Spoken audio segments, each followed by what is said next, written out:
It felt like someone was looking at me from right under the nail plate at that moment. While you're leaving your guesses in the comments, I'll tell you what actually happened here and what this client's real complaint about her nails was.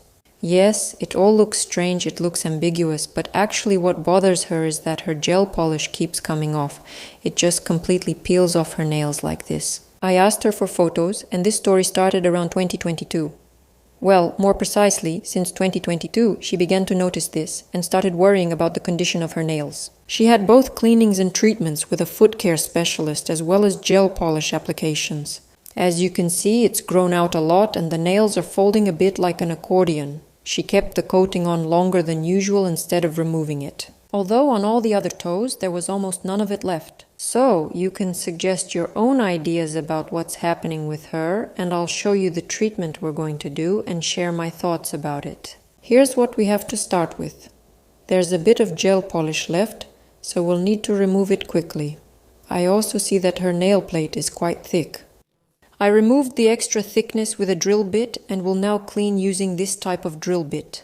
Mine is from KMIS, and this drill bit is perfect for this kind of cleaning because it works easily, comfortably, and absolutely without any unpleasant sensations for the client.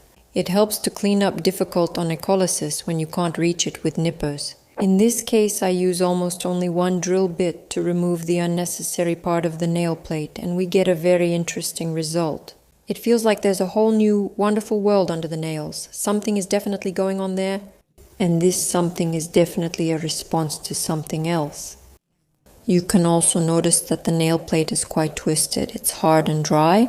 With the help of a curette, I tried to get underneath, but I realize I can barely get under it. The nails don't let me do it. As you can see, the nail itself goes deep into the skin.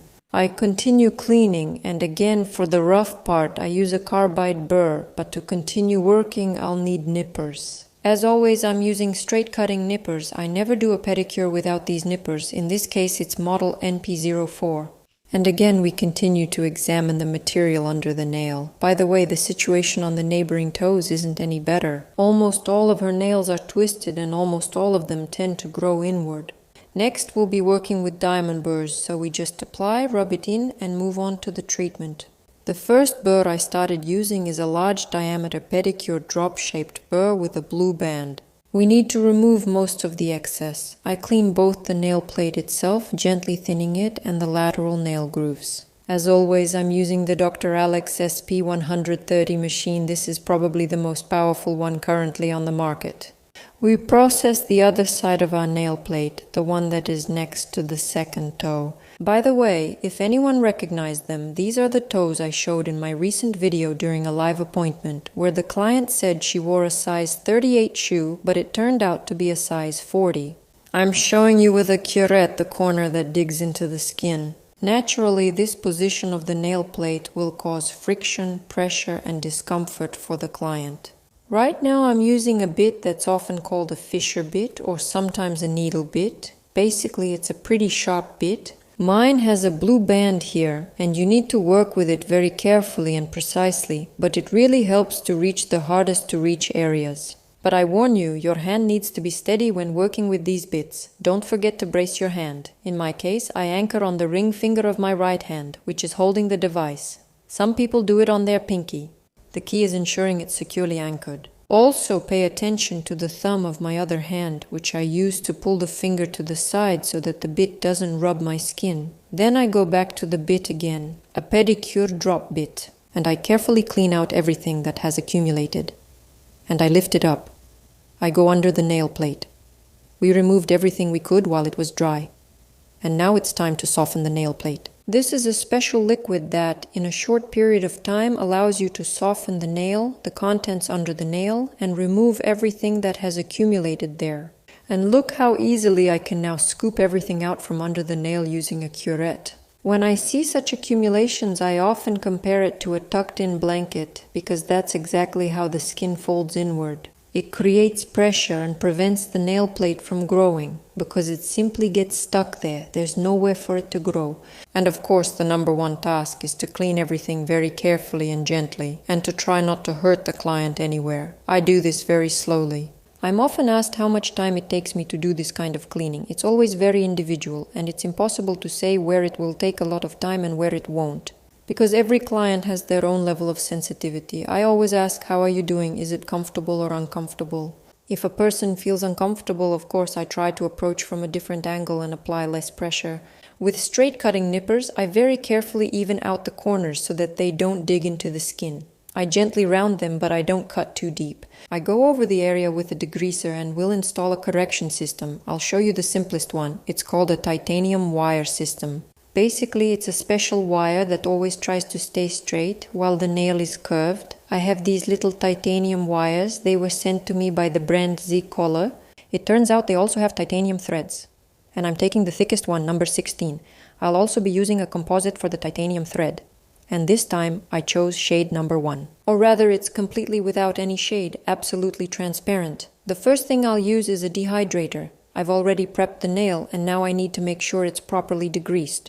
I apply the dehydrator and then using a curette I'll apply the composite itself. I take our titanium thread. I place it into a drop of composite and cure it with a regular flashlight. And yes, you understood everything correctly. This is the first composite that doesn't require a special dental curing light.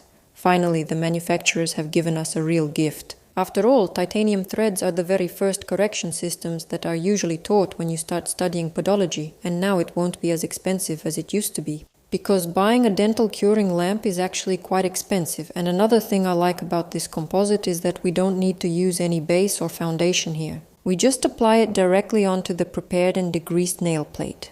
And it will definitely hold.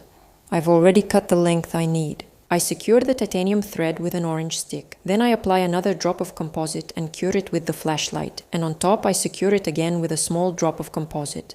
I cure it again and show you the prosthetic gel for use under gel. I chose a transparent shade so that my model can monitor the condition of her nails. Because if the prosthetic gel is transparent, it means she will be able to see if the nail plate has changed color or if some new civilization has started growing there. The gel used for nail prosthetics has a consistency similar to jelly gel, but with a slight tendency to self-level. I would even call this gel thixotropic. In order to distribute it everywhere I need, I always use the hand that's holding the finger, the one underneath, to pull the nail fold back firmly. Also, as you may have noticed, I taped the area. This is necessary to move the skin aside and apply the gel in such a way that it would be positioned like the natural nail itself. For convenience, I use an orange stick because the gel is quite thick and spreading it with a thin brush would simply take too long. So a simple orange stick is a great help for everyone. I cure everything thoroughly and use files and drill bits to create the desired shape of the nail plate. Remember, nail reconstruction is not the same as nail extensions and it does not serve a decorative purpose. Nail reconstruction is needed in cases when we need to restore a missing nail plate. Because the main problem with this client is that she was choosing the wrong shoe size and her toes were always cramped together. That means she had constant pressure from the neighboring toes right in this area. That's why she developed onycholysis. In general, the reconstruction gel doesn't need to be covered with anything, but I received a top coat for testing, so I thought, why not try it? By the way, it comes in a convenient pen. After drying, when everything is properly filed, I place the packing. For this, I use the curette again.